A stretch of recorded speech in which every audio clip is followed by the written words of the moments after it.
Morning all of you. सबको clear है? तो जो फर्स्ट लेक्चर था ये लेसन का, तो उसके अंदर मैंने सबसे पहले आप लोगों को कंटेंट समझा के दिए थे। तो इसके अंदर आप लोगों को क्या क्या पढ़ना है? सबसे पहले तो मैक्सवेल के इक्वेशन पढ़ना है। Equation number first and second अपन ने ऑलरेडी प्रूव किया था यूनिट नंबर सेकंड और यूनिट नंबर थर्ड में। तो अभी आप लोगों को इधर एक जो लास्ट दो मैक्सवेल के इक्वेशन है, Maxwell equation third and fourth, ये दो आप लोगों को टाइम वेरिंग फील्ड के जो मैक्सवेल के इक्वेशन है, इलेक्ट्रिक मैग्नेटिक फील्ड दोनों से रिलेटेड, तो वो अपन ये लेसन में पढ़ेंगे। उसके साथ साथ बाउंड्री कंडीशन पढ़ने वाले, dielectric dielectric dielectric conductor and same for electric field and same for magnetic field, ये अपन देखने वाले ये लेसन के अंदर। और फिर इसके अंदर न्यूमेरिकल पार्ट थोड़ा ज्यादा है। डेरिवेशन वगैरह सब करने के बाद मैक्सवेल के इक्वेशन उसको यूज करके और बाउंड्री कंडीशंस वगैरह फाइंड आउट करके अपन उसके ऊपर न्यूमेरिकल्स भी आगे फिर सॉल्व करने वाले हैं। तो कल अपन ने, sorry last to last lecture में अपन ने मैक्सवेल का टाइम वेरिंग फील्ड का इक्वेशन डिराइव किया था, जो डिपेंड करता है फैराडेज लॉस के ऊपर, Faraday's law of electromagnetic induction के ऊपर। तो प्रिंसिपल ऑफ इलेक्ट्रोमैग्नेटिज्म अगर आप लोग को आता है तो, और फैराडेज लॉ आता है तो खत्म हो गया। फिर ये वही है कि वेनेवर, ये डायग्राम मैंने ड्रॉ करके आपको समझा के दिया था कि whenever this current carrying conductor is place inside the magnetic field, it will rotate after giving the supply to this conductor, it will rotate and will cut the magnetic lines of forces, due to which there is a rate of change of magnetic fluxes. rate of change of कैसे होते ये भी मैंने कल के lecture में देखा था। You can go through that lecture अगर कोई absent होगा तो। और फिर ये रोटेट होगा तो मैग्नेटिक लाइंस ऑफ फोर्सेस को कट करेगा, तो इसके अंदर ईएमएफ इंड्यूस होगा। समझ गए क्या? तो फिर जो इंड्यूस ईएमएफ है उसकी वैल्यू रहती है v is equal to d phi by d t. V का मतलब इंड्यूस ईएमएफ, टी का मतलब टाइम, फाई का मतलब मैग्नेटिक फ्लक्सेस। फिर अपन ने मैग्नेटिक फ्लक्स डेंसिटी का डेफिनेशन लिख के d phi by d s, phi की वैल्यू निकाली थी, जो आई थी integral b bar into d s bar, right. और फिर ये जाके अपन ने ये वाले जो v is equal to d phi by d t, इसके अंदर जाके फाई की वैल्यू सब्सटीट्यूट किया था। और फिर बाय डेफिनेशन ऑफ पोटेंशियल लिख के अपन ने v की भी वैल्यू लिखी थी माइनस ई बार डी एल बार, उसको सॉल्व किया तो ये मिल गया था आपको integral form of Maxwell equation. बाद में ये लाइन इंटीग्रल है, इधर का सरफेस इंटीग्रेशन है, तो लाइन इंटीग्रेशन का कन्वर्जन अपन ने सरफेस में किया था बाय अप्लाइंग स्टोक्स थ्योरम।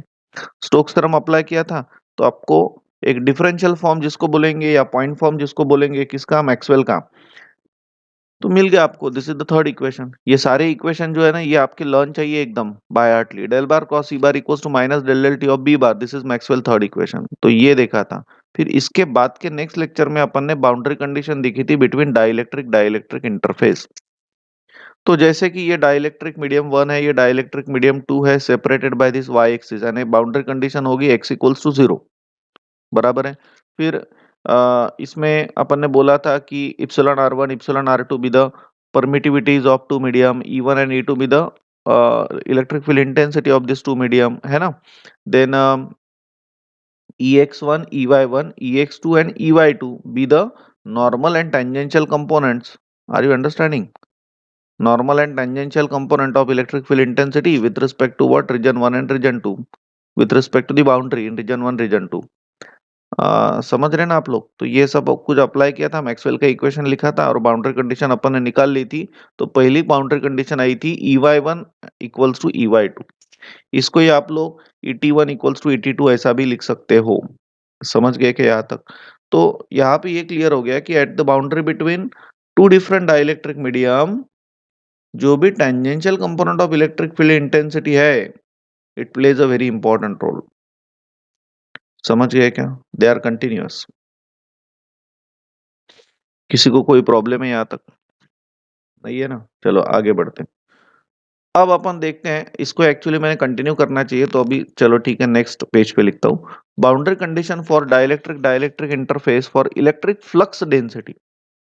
तो इलेक्ट्रिक फ्लक्स डेंसिटी के लिए अभी यहाँ पे जरा मैं एक डायग्राम ड्रॉ कर लूँ कल जैसा ही, समझ लो। X axis y axis draw कर लेता हूँ। At the same time y equals to zero line we can say, and this is y axis. At the same time x equals to zero line. अब यहाँ पे एक cylindrical shape consider करता हूँ, equally lying in both the medium.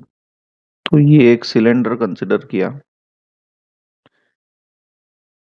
ये horizontal रखा है, अगर इसको वर्टिकल कर लूँ तो इसके तीन सेक्शन कौन कौन से हैं? So this is what we can say, this is top section, this is bottom section, बराबर है, और ये जो है दिस इज कर्वेचर, बराबर है ना, दिस इज कर्वेचर सेक्शन। तो इसको तीन पार्ट्स है, top bottom and curve portion. चलो समझ गया तक।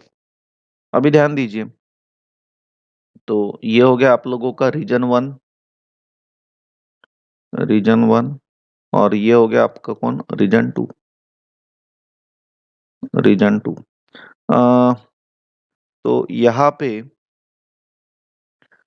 जो इलेक्ट्रिक फ्लक्स डेंसिटी है वो है सपोज dn1, और यहाँ पे जो इलेक्ट्रिक फ्लक्स डेंसिटी है वो है सपोज dn2,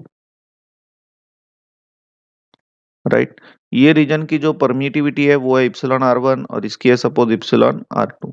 तो ये जो कंसिडरेशन वाला पार्ट है मैंने कल आपको समझाया था, और ये जो डिस्टेंस है यहाँ से लेके तो यहाँ तक का,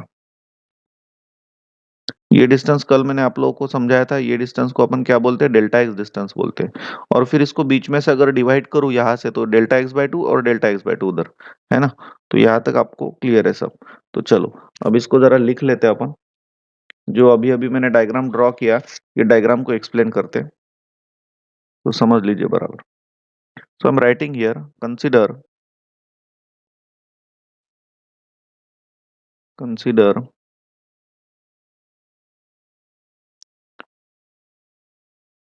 the boundary between two different,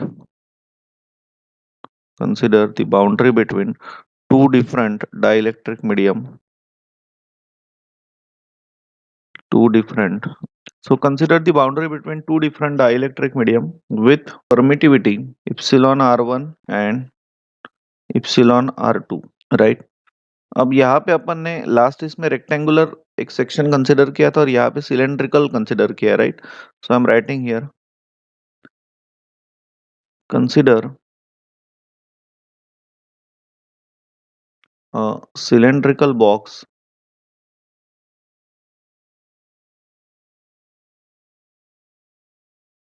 at a boundary equally lying, at a boundary equally lying in both the medium।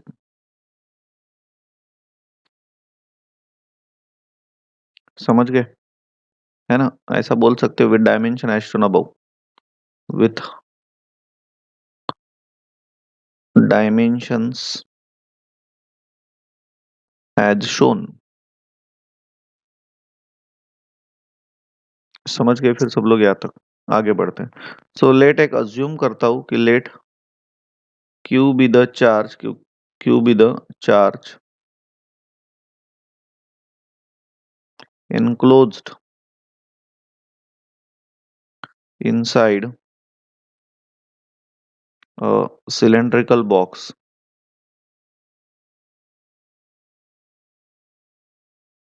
और जैसा यहाँ पे dn1 dn2 कंसिडर किया ना अपन ने, dn1 dn2, तो उसको भी लिख लेता हूँ। And let dn1 and dn2 be the flux densities of region 1 and region 2। region 1 region 2 यानी कौन, dielectric 1 dielectric 2, region 1 and region 2। समझ गए। तो अभी देखिए इसको सॉल्व कैसे करें, जैसे अपन ने कल सॉल्व करने के लिए, कल का जो इक्वेशन था उसको सॉल्व करने के लिए आप लोगों ने ये मैक्सवेल का इक्वेशन यूज किया था ना, दिस वन। समझ गए ना। तो अभी भी मैक्सवेल का इक्वेशन यूज करते हैं, लेकिन फर्स्ट लॉ वाला।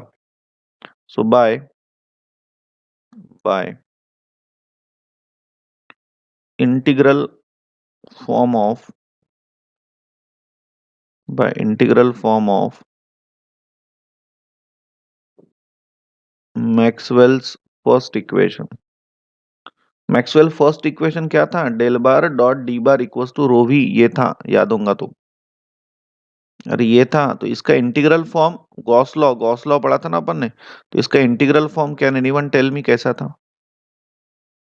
इसका इंटीग्रल फॉर्म था integral over the surface s d bar dot of d s bar equals to q, ये लिखा था आप लोगों ने।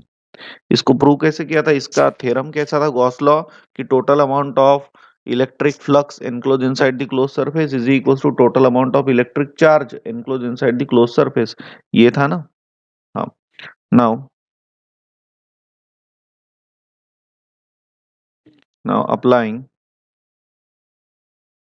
applying this equation to cylinder, we get we get तो देखिए, अब ये इक्वेशन अगर सिलेंडर को लगाते तो सिलेंडर को तीन साइड्स है, जैसे कि पहला जो इंटीग्रल बनेगा वो बनेगा टॉप साइड के लिए, अंदर वाला मसाला d bar dot d s bar. दूसरा जो बनेगा वो बनेगा बॉटम सरफेस के लिए, d bar dot d s bar. और तीसरा जो बनेगा वो बनेगा कर्व के लिए। So integral over the curve surface d bar dot of d s bar is equals to, अब ये जो Q है, ये Q को आप लोग क्या लिखते हो? Volume charge density rho v is equals to क्या लिखते हो? D q by d v, बराबर है। तो d q is equals to कितना हो गया फिर? Rho v into d v, ऐसा लिखते थे। इंटीग्रेटिंग ऑन बोथ साइड्स, तो इंटीग्रेशन किया तो Q इज इक्वल्स टू मिल गया integral rho v into d v, याद है ना? याद है नहीं? तो इसीलिए अगर आपको लिखना है तो आप लोग integral rho v d v लिख सकते हो। अगर छोटे से पार्ट के लिए अगर एनालाइज करना चाहते हो ताकि बड़ा पार्ट कैलकुलेट हो, तो इसको आप लोग डायरेक्ट भी आपको लिखना है ना, रो वी इंटू डी वी, तो भी लिखा तो चलेगा इंटीग्रल। चलो लिख लेते हो रो वी इंटू डी वी, ये समझ में आए क्या? हेलो, क्लियर हो गए क्या सब लोग? ये रो वी इंटू डी वी समझ गए ना? वॉल्यूम चार्ज डेंसिटी कंसेप्ट पढ़ा था अपन ने, तो लगे तो यही पे लिख लेता हूँ इंटीग्रल और the volume v rho v into d v, q का मतलब मैंने आपको समझ में आएंगे इसलिए लिख लेता हूँ। चलो क्लियर हो गया यहाँ तक, आगे बढ़ते हैं। अब देखिए, इसको ये इंटीग्रल को मैं निकाल लेता हूँ और इसको मैं सिंपली ऐसा भी लिख सकता हूँ फिर, d n one into d s, उसका मैग्नीट्यूड कंसिडर कर सकता हूँ छोटे पार्ट के लिए अगर एनालाइज करना है तो। इसका मतलब हो जाएगा d n two into d s and plus ये curve surface d bar dot of d s bar is equals to, जैसा इसको अगर ऐसा लिख सकते हैं तो फिर इसको मैं लिख लेता हूँ rho v into d v. Hope समझ गया तक, आगे बढ़ते हैं। So therefore d n one into d s, अरे एक गलती ये हो गई, टॉप सरफेस और बॉटम सरफेस में डिफरेंस क्या रखना है, तो यहाँ पे माइनस देना है, minus d n two into d s and plus curve surface कितना है, और the curve surface d bar dot of d s bar is equals to, जो यहाँ पे अभी आपको रो वी इंटू डीवी दिखाई दे रहा है, तो उसको मैं रो वी इंटू डीवी यानी क्या होता है, d x into d y into d z, ऐसा होता है। तो can I write it as delta x into d s, ऐसा लिखा तो चलेगा क्या? D x d y d z ना, तो डी वाई और डी जेड इसके अंदर है, और ये हो गया तुम्हारा डीएक्स छोटा सा पार्ट, राइट। अभी बाउंड्री कंडीशन क्या है, तो अप्लाई करते boundary condition now, applying applying boundary condition. और बाउंड्री कंडीशन अपन ने लास्ट लेक्चर में भी देखा था, ये भी इसमें थ्योरी में समझा कि दिया boundary condition is delta x tends to zero. So therefore यहाँ पे हो गया d n one into d s minus d n two into d s and plus integral over the curve surface d bar dot of d s bar, ये curve surface will act as solenoid, तो ये कितना हो गया? Zero हो गया। Now also also curve is curve is just like a solenoid, just like a solenoid. Now what do you mean by solenoid? Solenoid यानी ये कैसा रहता है? Curvature surface, curve surface. Solenoid यानी ऐसा कि जिसमें इलेक्ट्रिक एंड मैग्नेटिक फील्ड दोनों रहेगा। सप्लाई देने के बाद इसके आजू बाजू में जैसे कि ये मैग्नेटिक फ्लक्सेस बन रहे हैं, इसको करंट दे रहे हैं अपन, बराबर है ना। It's a cylindrical in shape and just like rotating और फिक्स पार्ट इसके अंदर दोनों भी रहेगा। एंड रोटेटिंग बोले तो आर्मेचर भी रहेगा, फिक्स पार्ट बोले तो इसके अंदर वाइंडिंग भी रहेगा। ये एक जसा रील असतो ना आपला धाग्याचं बंडल, बरोबर आहे ना, जिसके ऊपर अपन धागा लपेटते हैं, है ना, टेलरिंग काम करने वाले, या आप लोग चक्री पतंग उड़ाते हो तो चक्री के ऊपर मांझा लपेटते हो, तो दैट चक्कर इज अ सोलेनॉइड। जिसके ऊपर मांझा लपेट रहे हो is nothing but called as what, coil, right, just like this. तो सोलेनॉइड रहेगा तो आपको अगर क्लोज पाथ मिल रहा है तो क्लोज पाथ में मैग्नेटिक फ्लक्सेस भी कितने हो जाएंगे, जीरो हो जाएंगे। ये अपन ने मैक्सवेल के सेकंड इक्वेशन में देखा था। सो that's why therefore we can consider integral over the curved surface d bar dot of ds bar is equals to a zero अपन ले सकते हैं। and therefore we are getting now, therefore dn1 into ds minus dn2 into ds equals to 0। so ultimately ds अगर common ले लिया तो we will get dn1 is minus dn2 is equals to कौन, 0। समझ गए। and therefore we are getting the condition dn1 is equals to कौन, dn2। Last lecture में अपने को tangential component 81 equals to 82 continuous वाला वो मिला था बाउंड्री कंडीशन, अभी मिल गया dn1 equals to dn2। So therefore we can say in case of in case of boundary condition for electric flux density,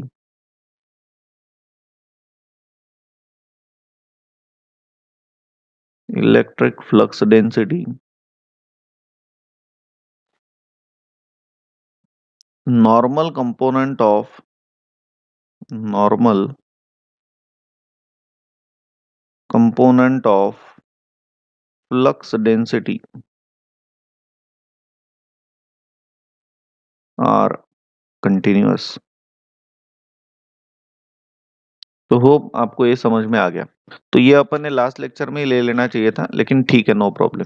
तो होप इतना आपको क्लियर हो गया, राइट। तो दो बाउंड्री कंडीशन अपने को मिली, कल एक मिली थी, that is what, 81 equals to 82, याद रखना, टेंजेंशियल कंपोनेंट्स। और आज मिल गया dn1 इक्वल्स टू dn2। तो पहली बाउंड्री कंडीशन कौन, 81 इक्वल्स टू 82, बार बार बोल रहा हूँ, और दूसरी कौन, dn1 इक्वल्स टू dn2। अभी न्यूमेरिकल सॉल्व करते तो उसके अंदर ये लगेगा 81 equals to 82 and dn1 equals to dn2, ये याद रखो। चलो आगे बढ़ते हैं, न्यूमेरिकल देखते हैं। अभी न्यूमेरिकल लिख के रखा है मैंने ताकि टाइम बचेगा अपना। बहुत इंपॉर्टेंट है ये न्यूमेरिकल, बार बार आने वाले न्यूमेरिकल्स है।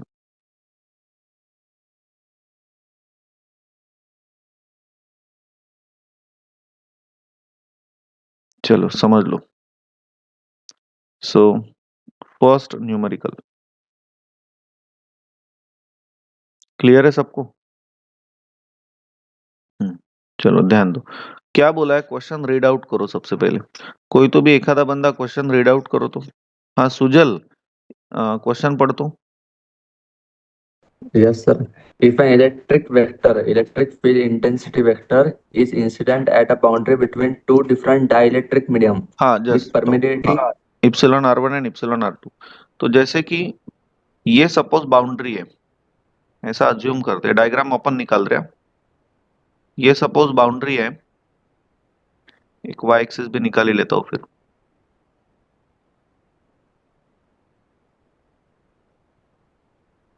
एकदम इजी है, इधर की इधर ही क्लियर होने को ना ये प्रॉब्लम, और इंपॉर्टेंट है, पेपर में आता है। हाँ, तो if an electric field intensity vector is incident at a boundary between two different dielectric medium. तो एक इलेक्ट्रिक फील्ड इंटेंसिटी जो वेक्टर है, तो सपोज ये इलेक्ट्रिक फील्ड इंटेंसिटी वेक्टर है, राइट, इसको अपन नाम दे देते हैं, लेट इट बी E1। तो ये इलेक्ट्रिक फील्ड इंटेंसिटी E1, ये इंसिडेंट हो गया at a boundary between two different dielectric medium. बोलिए समझे क्या। ये सपोज बाउंड्री है, ये वाली नहीं, ये बाउंड्री है सपोज, है ना, और इसके बिटवीन ये इंसिडेंट हो गया। आगे पढ़ो। with dielectric medium with permittivity epsilon R1 and epsilon R2 having an angle of incidence theta 1 हाँ, and angle of vector is incident theta 1। तो ये जो बाउंड्री है इसके साथ का एंगल ऑफ इंसिडेंस कितना है, थीटा 1 है। and vector is refracted at an angle of refraction theta 2. तो refraction and reflection, these are the two things आपको समझ सकता है. What do you mean by reflection? Anjali, what do you mean by reflection? Anyone? Shravani, what is reflection and refraction? Sujal, what is sir reflection and reflection हाँ. जे incident wave आलेली आहे ती same direction मध्ये return जाते हम्म. Return आणि जाते त्याला आपण रिफ्रॅक्शन काय म्हणतो? रिफ्लेक्शन. हा हा. आणि रिफ्रॅक्शन म्हणजे ती समोर अजून इन्सिडेंट होते इथे. समोर म्हणजे इंसिडेंट समोर नहीं अजून होता. ये हो गया समोर इंसिडेंट वेव. अगर अगर ये अपने ही मीडियम में वापस आता है तो उसको अपन क्या बोलेंगे? रिफ्लेक्शन. आणि हे दुसऱ्या मीडियम मध्ये जात असेल तर याला काय म्हणू? रिफ्रॅक्शन. समजले का? म्हणजे हा मीडियम आहे, हा बाउंड्री आहे सपोज, इथे काही पण इन्सिडेंट झालं आणि इकडेच वापस येऊन आलं तर reflection. This is incidence, this is reflection. And अगर ये इसको क्रॉस करके दूसरे इधर निकल जाए इसको बोलेंगे रिफ्रॅक्शन. अरे समजे क्या सब लोग? आसान शब्दों में. हे तर यायला पाहिजे यार तुम्हाला. 11वी 12वी झाले आहे तुम्ही. तो तो wave is now refracted in this. तो रिफ्रैक्शन निकाल लेता हूं. तो ये हो गया रिफ्रैक्शन, रिफ्रैक्टेड. और एंगल ऑफ रिफ्रैक्शन कितना दिया आपको? थीटा 2 दिया है. एंगल ऑफ रिफ्रैक्शन दिया है थीटा 2. समझ गए? हाँ, अब इसको सॉल्व करना है आपको कि इतना आना चाहिए. tan theta 1 upon tan theta 2 equals to epsilon r1 upon epsilon r2. इतना आना चाहिए. अब ये कैसे आएगा? तो समझ लीजिए, पहले इसके मैं टेंजेंशियल और नॉर्मल कंपोनेंट्स निकाल लेता हूँ. मैकेनिक्स आप लोगों ने पढ़ा है और उसके अंदर आप लोगों ने फोर्सेस का रिजोल्यूशन वगैरह सब पढ़ा है, राइट? तो रिजॉल्व करते फिर ये फोर्सेस को. तो ये जो E1 है, E1 इसका रिजोल्यूशन कैसे आएगा? E1 का रिजोल्यूशन कैसे आएगा? E1 cos theta 1. यही बाउंड्री लेते हैं. इसका रिजोल्यूशन, एक एरो बराबर पैरेलल टू एक्स एक्सिस, दूसरा एरो बराबर पैरेलल टू वाई एक्सिस. अरे पता है ना, इसको इधर खींचते थे, इसके ऊपर एक परपेंडिकुलर डाल दिया, इसको इधर खींचते थे, इसके ऊपर ये हो गया इसका रिजोल्यूशन. अरे समझाया था ना मैंने आपको. Yes. तो हाँ, फिर तो यही अप्लाई करना अभी यहाँ पे.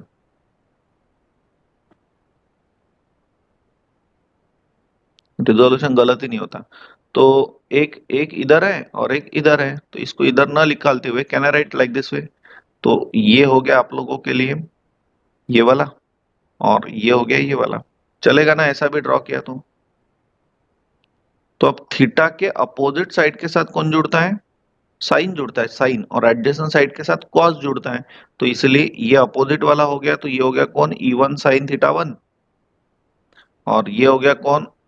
E1 cos theta 1. क्लियर है क्या सब लोग?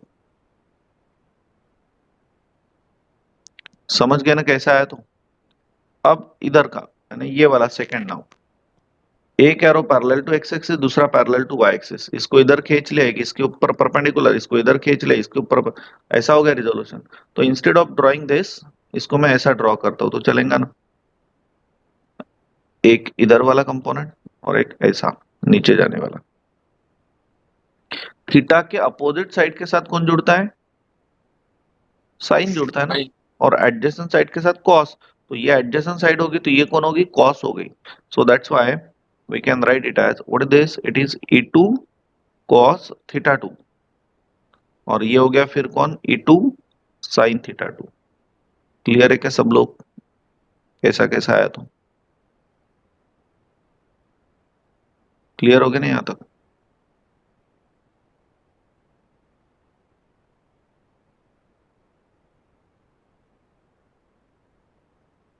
समझ गए? फिर चलो आगे बढ़ते हो.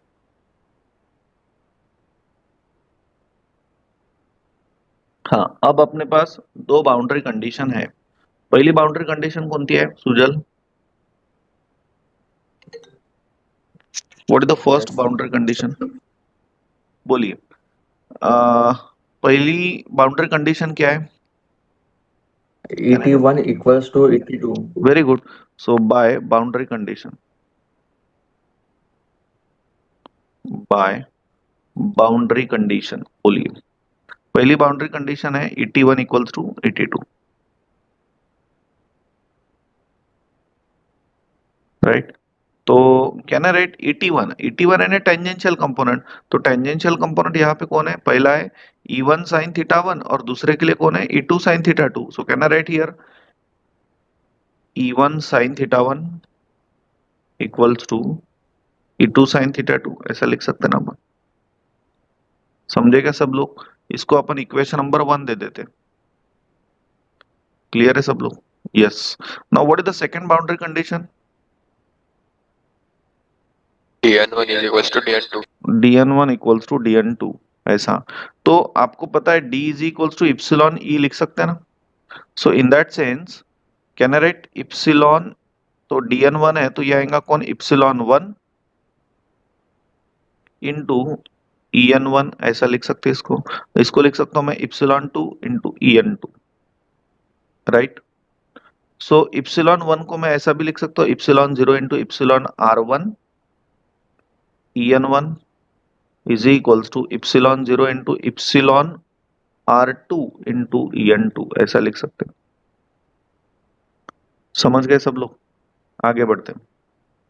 सो कैन आई राइट इप्सिलॉन 0 तो कैंसिल हो गया, epsilon r1 into en1 is equals to epsilon r2 into en2।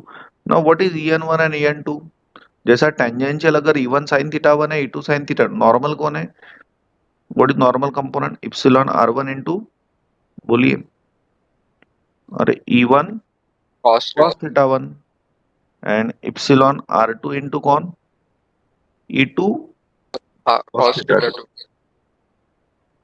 इसको दे देते हैं अपन इक्वेशन नंबर 2। होप समझ गए आप सभी लोग। अब जरा इक्वेशन 1 एंड 2 आप देखो, और इक्वेशन 1 एंड 2 को क्या करना पड़ेगा, अगर मैं डिवाइड करता हूं, आई am writing here dividing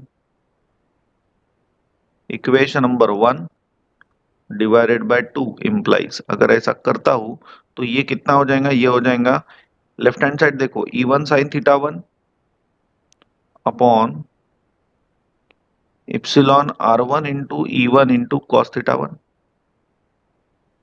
equals to E2 into sine θ2 upon